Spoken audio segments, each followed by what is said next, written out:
성도 여러분 안녕하십니까? 오늘은 예수님이 친구에게 하신 말씀이라는 제목으로 은혜 나누기 원합니다. 여러분에게도 친구가 다 있으시죠? 여러분은 친구하면 어떤 친구가 떠오르십니까? 친구들과 어떤 이야기를 주로 나누시고 그 이야기 중에 기억나는 이야기는 무엇입니까? 친구가 만들었던 그 소중한 추억들, 지금 이 순간 떠오르는 추억은 무엇인가요? 분명 여러 가지 추억들이 떠오르실 것입니다. 여기에 화면에 보이는 이 그림의 제목은 사과가 있는 정물입니다. 여러분 잘 아시는 것처럼 이 그림은 폴 세잔이라는 화가가 그렸습니다. 이 폴 세잔에게도 소중한 친구가 있었습니다. 폴 세잔은 1839년 1월 19일 남프랑스에 있는 액상프로방스에서 탄생한 인상파 화가입니다. 그는 이 사과를 그리는 이 정물 화가로 아주 정평이 난 그런 화가지요. 그를 두고 파블로 피카소는 우리 모두의 아버지라고 불렀습니다. 고갱은 세잔의 그림은 내가 가진 소중한 보물이라고 했습니다. 현재 그의 그림은 수백 점이 전 세계 미술관에 전시되어 있어요. 그리고 세상에서 가장 비싼 그림으로 팔리고 있는 것입니다. 그러나 안타깝게도 그가 생전에는 이런 빛을 보지 못했습니다. 그와 당대에 같이 활동했던 화가 마네나 모네, 그들은 유명했지만 폴 세잔은 저 시골에서 그저 이름 없이 그림 그리는 일개 화가에 불과했어요. 별다른 관심을 받지 못한 것입니다. 그런데 그가 계속해서 평생을 그림 그릴 수 있었던 이유는 바로 그의 곁에 그의 절친이었던 에밀 졸라라는 친구가 있었기 때문에 그렇습니다. 그는 세잔에게 동료이자 또 화가로서 경쟁자이자 정서적인 지원자였어요. 만약 에밀 졸라가 없었다면 폴 세잔은 그의 그림 활동을 그렇게 평생 하지 못했을 것입니다. 그런 에밀 졸라가 폴 세잔에게 이런 편지를 썼습니다. 나의 멋 폴에게 추억을 가진 이들은 행복하니 폴, 자네가 나의 청춘이네. 돌아보면 내 슬픔과 내 즐거움과 슬픔 하나하나에 자네가 함께하고 있어. 오직 자네를 위해 이 글을 쓰네. 에밀 졸라. 여러분 친구에게 이런 편지 받아본 적 있으세요? 오직 자네에게 이 편지를 쓰네. 이 말만 봐도 이 둘이 얼마나 친한 사이였는지 알 수 있는 것입니다. 이런 친구가 있다는 것은 얼마나 큰 축복인지 모르겠어요. 어렵고 힘든 세상에 서로 의지해서 살 수 있다는 것은 그것만으로도 참 인생을 살맛나게 하는 그런 축복받은 일이 아니겠습니까? 여러분이 이 잘 아는 다니엘도 소중한 친구가 있었죠. 그의 새 친구. 그는 그들과 어려울 때에 한 뜻이 된 아주 뜻깊은 친구였습니다. 다니엘은 뜻을 정하여 왕의 음식과 그가 마시는 포도주로 자기를 더럽히지 아니하리라 하고, 여러분 어려울 때에 만약 뜻을 함께 할 수 있는 친구가 있다면 얼마나 좋겠습니까? 그러면 그 어려운 난관을 극복할 수가 있는 것입니다. 다니엘과 그의 친구들이 그랬어요. 포로로 잡혀온 이 어려운 시기에 그들은 한 뜻으로 뭉쳤습니다. 그리고 우상에게 경배하지 않고 오직 살아계신 하나님께 경배하기로 그들이 무엇했습니까? 뜻을 정한 것입니다. 얼마나 훌륭한 친구들입니까? 우리의 인생에 이런 친구들이 있다면 얼마나 좋을까요? 그런데 여러분, 예수님께서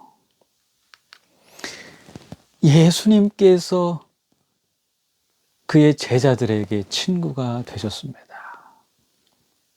여러분, 그 예수님은 오늘 저와 여러분의 친구이기도 하다는 사실을 꼭 잊지 않게 되길 간절히 바랍니다. 예수님께서 그렇다면 그의 친구였던 그분의 제자들에게 또 저와 여러분에게 어떤 말씀을 하셨을까요? 여러분 궁금하지 않습니까? 친구로서 예수님은 우리에게 또 그 당시에 그의 제자들에게 이런 말씀을 하셨습니다. 누가복음 12장에 그 내용이 나와 있습니다. 오늘은 4절과 5절을 좀 보겠습니다. 내가 내 친구 너희에게 말하노니. 여러분 예수님께서 제자들에게 또 이 말씀을 듣고 있는 저와 여러분에게 친구라고 말씀하신 그 자체만으로도 얼마나 이 위로가 되는지 모릅니다. 이렇게 말씀하십니다. 몸은 죽이고 그 후에는 능히 더 못하는 자들을 두려워하지 말라. 두려워하지 말라고 말씀하셨어요. 5절입니다. 마땅히 두려워할 자를 내가 너희에게 보이리니 곧 죽인 후에 또한 지옥에 던져 넣는 권세 있는 자를 두려워하라. 내가 참으로 너희에게 이르노니 그를 두려워하라. 예수님께서는 두려워하지 말라 하고 친구된 제자들에게 우리에게 말씀하십니다. 그러나 또 두려워하라고 말씀하십니다. 이 세상에 우리를 해하고 우리를 죽음에 이르게 하는 사람들이 있을지라도 이 세상을 두려워하지 말라고 하셨어요. 그리고 두려워할 자를 두려워하라고 하셨어요. 여러분, 하나님은 우리의 살아 생전의 운명뿐만 아니라 우리의 죽고 난 사후의 운명까지 하나님께서 결정하시는 분입니다. 그런 하나님을 두려워하라.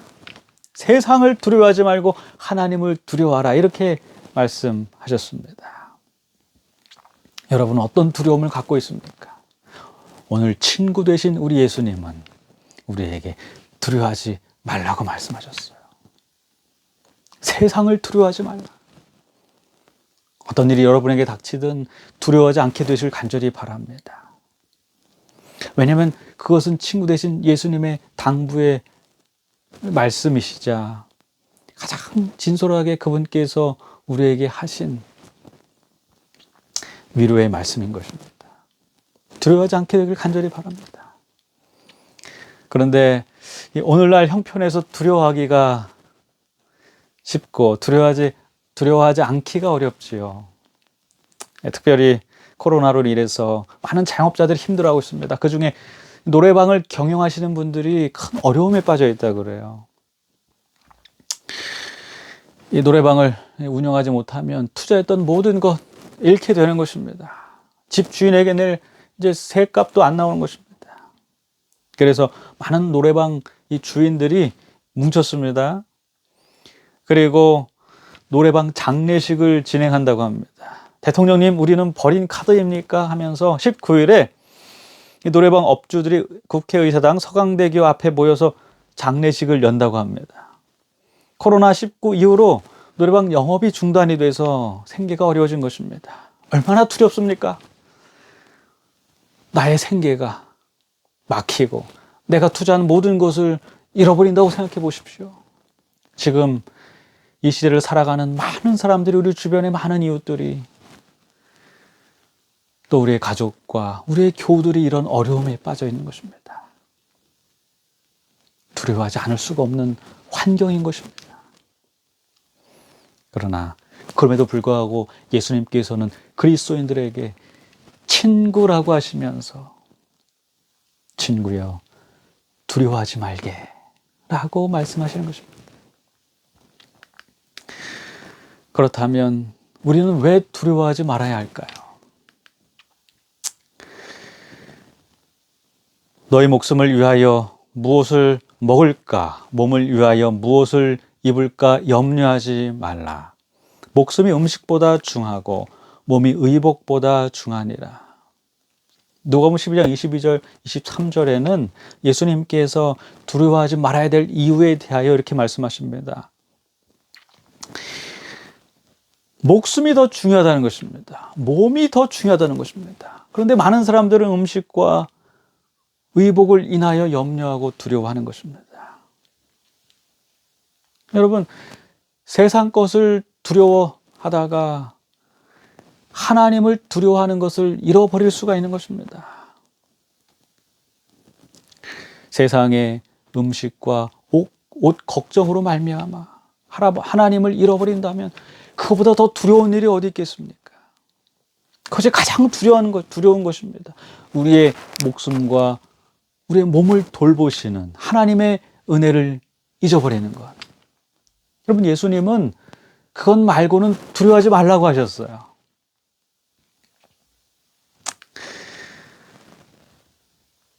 여기에 한 저격수가 보입니다. 여러분, 이 저격수는 아주 강도 높은 훈련을 받게 됩니다. 그래서 특공대에 이런 말이 있어요. 저격수 한 명, 잘 키운 저격수 한 명이 10명의 특공대 안 부럽다는 말이 있어요. 근데 이 저격수가 명령을 받습니다. 그리고 적당한 자리에 모든 전투 상황을 조망할 수 있는 자리 위치를 잡아요. 여러분, 그리고 이 저격수에게 떨어진 명령은 무엇인지 아십니까? 그 위치를 사수하라는 것입니다. 이제 하루 이틀 지나다 보면 식량도 떨어져 갑니다. 물도 떨어져 갑니다. 매우 힘든 상황이 돼요. 그래도 이 저격수에게 떨어진 명령을 생각하면 이 음식을 찾아 돌아다닐 수가 없어요. 후방에서 지원해주는 그 지원 부대를 믿고 기다려야 하는 것입니다. 왜냐하면 그의 명령은 무엇입니까? 그가 지켜야 될 그 명령은 무엇입니까? 위치를 사수하는 것입니다. 그가 이제 몇 주째 위치를 사수하고 있습니다. 정말 힘든 상황입니다. 그러나 명령이기 때문에 두려워하지 말고 그 위치를 벗어나면 안 되는 것입니다. 이제 적군과 아군이 교전이 벌어집니다. 바로 이때를 위하여 위치를 사수하는 것입니다. 여러분, 이 저격수 한 명이, 위치를 사수한 이 저격수 한 명이 10명의 특공대보다 더 많은 활약을 하는 것입니다. 그리고 아군을 승리로 이끄는 것입니다. 여러분, 우리가 그리스도인으로서 두려워하지 말아야 할 이유는 무엇입니까? 우리도 이 저격수처럼 하나님께 명령받은 자들 아닙니까?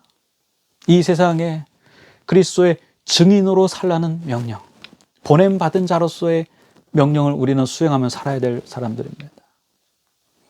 그러므로 여러분, 이 세상에서 먹을 것이 떨어져 가고 입을 것이 떨어져 가고 설령 우리에게 어떤 위협이 오고 또 우리를 위험에 빠뜨리는 무리들이 생겨난다 할지라도 우리는 두려워하지 않아야 하는 것입니다. 염려하지 말아야 하는 것입니다. 왜냐하면 우리에게 중요한 것은 무엇입니까? 더 중요한 것은 보냄 받았다는 사실이고, 그리고 그 하나님의 명령을 우리가 받들고 보냄 받은 자로서 생애를 우리가 살아야 한다는 것 아닙니까? 오늘 이 말씀을 듣고 있는 저와 여러분 모두 하나님께서 우리에게 주신 사명, 증인으로서의 사명을 수행하기 위하여 이 세상에 어떠한 염려가 올지라도, 그리고 나의 삶에 어떤 어려움이 온다 할지라도 그것 때문에, 이 세상 것 때문에 두려워하거나 염려하지 말게 되길 간절히 바랍니다. 오직 하나님께서 우리에게 주신 증인으로서의 우리의 위치를 생각하고, 그리고 그 하나님의 사명을 이루는 데에 최선을 다하는 저와 여러분 되기를 간절히 바랍니다. 성도의 임무가 여기에 있습니다. 너희는 마치 그 주인이 혼인집에서 돌아와 문을 두드리면 곧 열어주려고 기다리는 사람과 같이 되라. 주인이 와서 깨어있는 것을 보면 그 종들은 복이 있으리로다. 내가 진실로 너희에게 이르노니 주인이 띠를 띠고 그 종들을 자리에 앉히고 나와 수종 들리라. 성도로서의 임무가 무엇입니까? 깨어있는 것입니다. 이제 잠시 후면 주인이 혼인집 잔치를 마치고 돌아올 것입니다. 언제 돌아올지는 몰라요. 그러나 그 주인이 돌아올 때에 이 종으로서 성실하게 자기의 임무를 다하면서 자기에게 맡겨진 자들에게 때를 따라 양식을 나눠주면서 깨어있어야 하는 것입니다. 그리고 마침내 주인이 오면 문을 열고 주인을 반갑게 맞이해야 돼요. 그것이 종의 무엇입니까? 그가 보냄받은 사명인 것입니다. 그렇기 때문에 그는 깨어 있어야 돼요.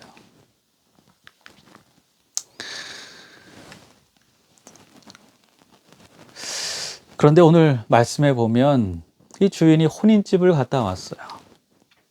성경에서는 예수님께서 여러 번에 걸쳐서 이 혼인집 비유를 드시면서 성도의 임무가 무엇인지 알려주고 있습니다.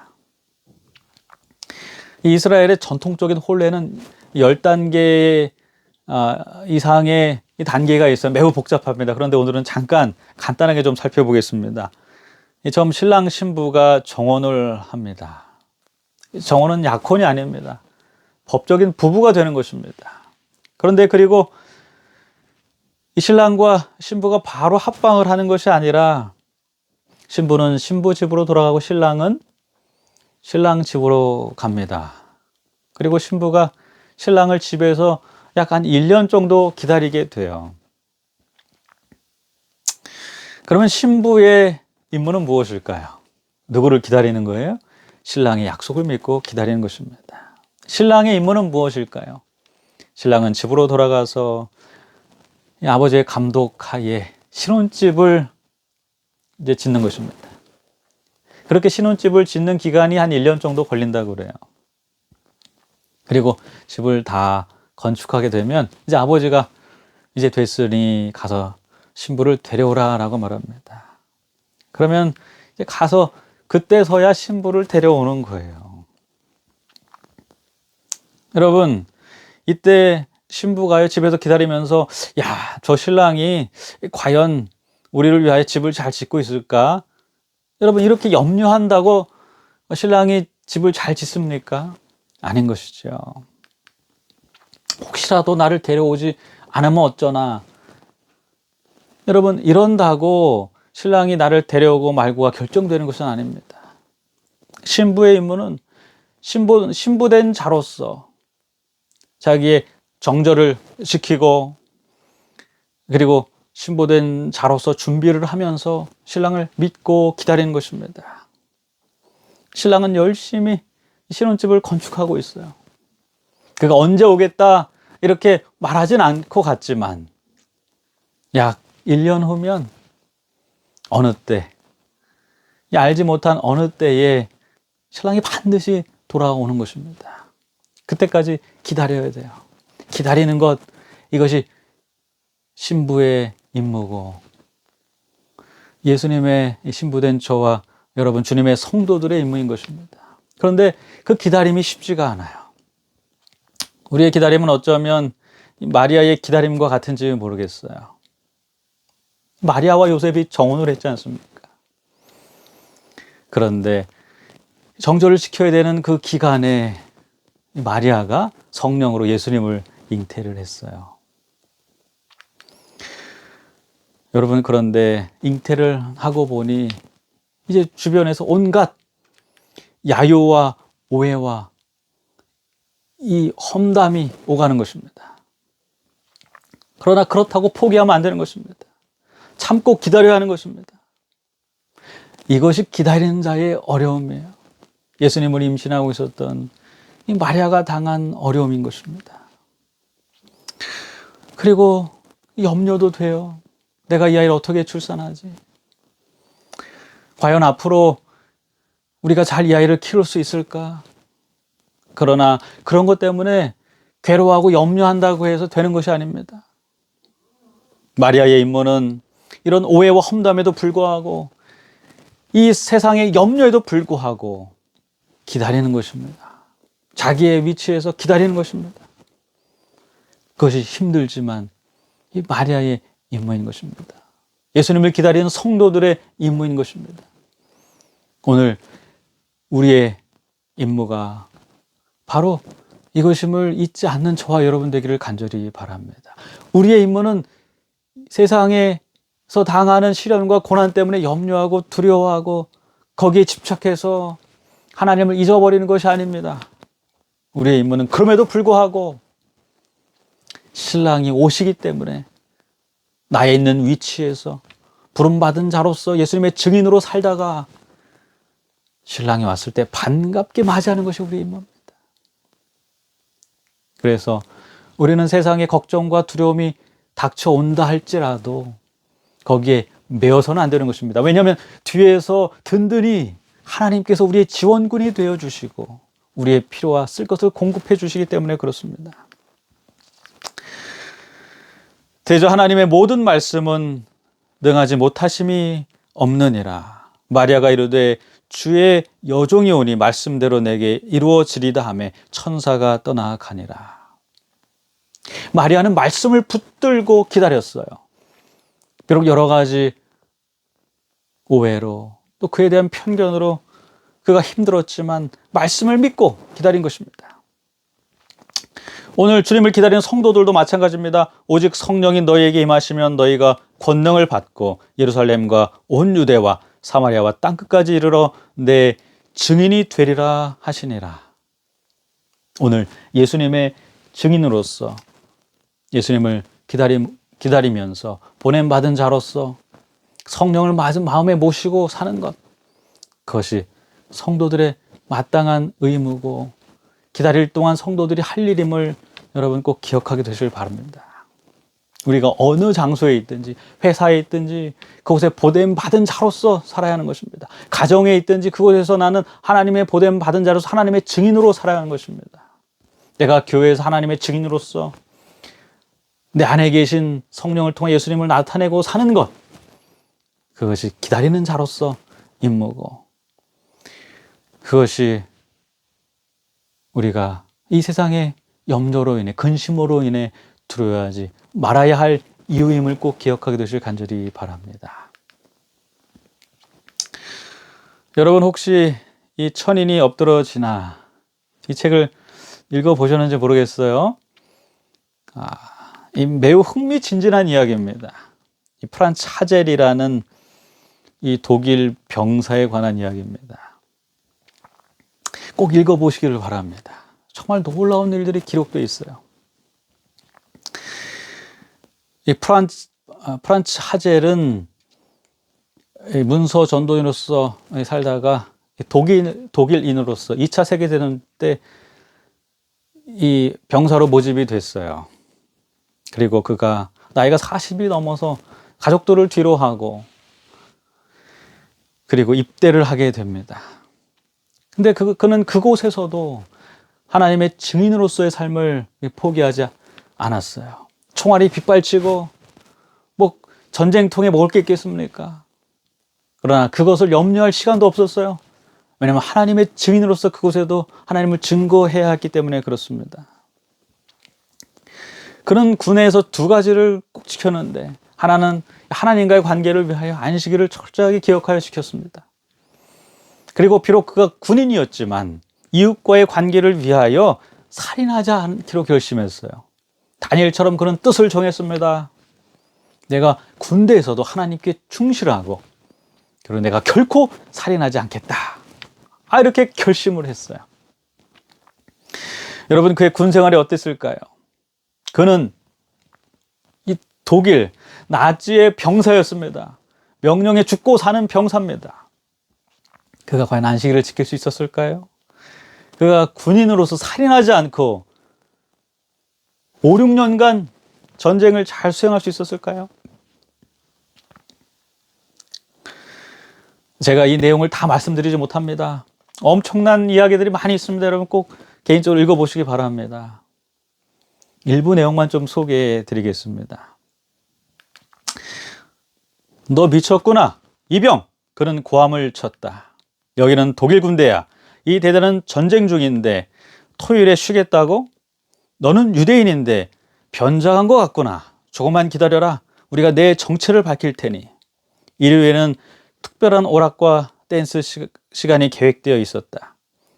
프란츠는 막사로 돌아와 일요일 근무를 자기와 바꿀 수 있는지 물어보았다. 그의 새 친구인 카를 호프만은 즉각 동의했다. 여러분 제가 이 내용을 잠깐 좀 발췌했습니다. 군대에서 안식일을 지킨다고 하니 미쳤다는 얘기를 들었어요. 유대인이라는 얘기를 들었어요. 그러나 개인적으로 병사 한 사람 한 사람한테 찾아가서 이 근무를 바꾸면서 그렇게 신앙생활을 계속해 나간 것입니다. 놀랍게도 그는 일병으로 진급했고 이공 무공 훈장을 받았다. 그는 이런 명예를 얻기 위해 자신이 무슨 일을 했는지 알지 못했다. 그는 자신의 신상 명세서를 확보해 보기로 결심했다. 전 대원에게 도덕적으로 훌륭한 영향을 끼쳤으므로 상을 줌. 이렇게 적혀 있었어요. 그가 훈장을 받은 것입니다. 다음 날 그는 명령 수행 중에 소령과 부대장을 우연히 만났다. 단정하게 격려하고는 지나가려고 했지만 그들이 불러 세웠다. 하젤 소령이 말했다. 우리는 내가 어젯밤에 술을 마시지 않고 있었던 것을 알고 있다. 우리가 그 점을 매우 고맙게 여기고 있다는 것을 내가 알기 원한다.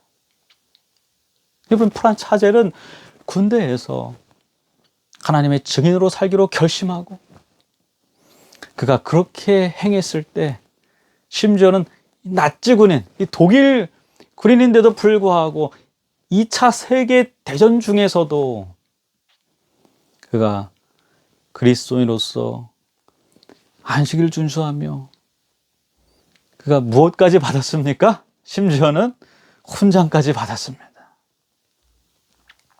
도덕적으로 훌륭한 영향을 끼쳤다는 이유입니다. 여러분, 우리가 보낸받은 자로서 증인으로 살 때에 우리의 모든 염려와 근심은 사라지게 될 것입니다. 그는 심지어 살인하지 않기 위하여 이 총을 나무로 만들어서 가짜로 들고 다녔어요. 그리고 실제로 한 명도 죽이지 않았습니다. 군대에서요. 그는 당연히 모든 군인들이 하이 히틀러 이렇게 격려하지 않습니까? 그런데 그 격려를 하지 않았어요. 한 번도요. 그리고 수많은 유대인들을 죽음에서 구해줬습니다. 그가 겪은 놀라운 이야기 하나 좀 더 소개시켜 드리겠습니다. 트레일러를 단 디젤 트럭을 타고 있던 프란츠는 운전병이 갑자기 오른쪽으로 방향을 트는 바람에 기울어지면서 길바닥으로 넘어졌다. 그때 트레일러의 앞바퀴가 그의 머리를 향해 굴러오고 있었다. 그는 순간적으로 그의 머리가 깔려 뭉개질 것이라는 생각이 들었다. 그의 전생애가 눈앞에 지나갔다. 전투에서가 아니라 이렇게 끝나는구나. 주여, 나를 구해주소서. 바로 그때 누군가 그의 군복 칼날을 움켜잡고 바퀴 옆에서 끌어당겼다. 그를 끌어올린 그 엄청난 힘에 의해 그는 트레일러 위에 고스란히 올려졌다. 잠깐 얼빠진 상태로 흔들리는 채 거기에 큰 대자로 누워 있었다. 그 다음 그는 고개를 들어 그를 구해준 사람을 찾아 감사의 말을 하기 위해 주위를 둘러보았다. 그곳에는 아무도 없었다. 성도 여러분, 우리가 하나님의 충실한 증인으로 살 때에 하나님께서 든든한 지원군이 되어 주셔서 프란츠 하젤을 죽음의 순간에 그를 잡고 일으키셨던 것처럼 오늘 우리를 잡고 일으키신다는 사실을 잊지 않게 되시길 간절히 바랍니다. 오늘 우리가 처한 환경이 중요한 것이 아닙니다. 우리가 처한 상황이 중요한 것이 아닙니다. 그것보다 더 중요한 것은 그런 세상 염려가 아니라 오늘 그것 때문에 내가 혹시라도 하나님께서 나를 돌보고 계심을 잊지는 않았는지 두려워해야 하는 것입니다. 우리가 하나님 앞에 보냄받은 자로서 내가 어디에 있든지 그 자리에서 충실하게 하나님의 증인으로서 이 프란츠 하젤처럼 하나님을 나타내고 예수님을 증거할 때에 여러분, 우리는 전혀 두려워하지 않아도 되는 것입니다. 그리고 이제 주인이신 예수님께서, 우리의 친구이신 예수님께서, 우리의 신랑이신 예수님께서 오실 때에 그분께서 우리를 충성된 종이라, 나의 친구라, 나의 신부라 불러주실 것입니다. 그러므로 예수님께서 하신 말씀처럼 너희는 그의 나라를 구하라. 그리하면 이런 것들을 내게 더하시리라. 이 말씀을 믿고 여러분, 이것은 신랑이 하실 일입니다. 너희에게 더하시리라. 우리를 보살피시고 우리의 목숨과 우리의 몸을 지키시는 것, 그것은 신랑이 하실 일인 것입니다. 우리는 그분을 믿고 그분의 증인으로서 기다리면 되는 것입니다. 오늘 우리의 마음 가운데 혹시라도 아직도 두려움이 남아 있다면 그런 주님 앞에 다 내려놓고 그런 것들을 물리치고 이제 그리스도인의 증인으로서 사는 데에 우리가 충실하는 그런 저와 여러분이 되기를 간절히 바라면서 오늘 말씀을 마치겠습니다. 감사합니다.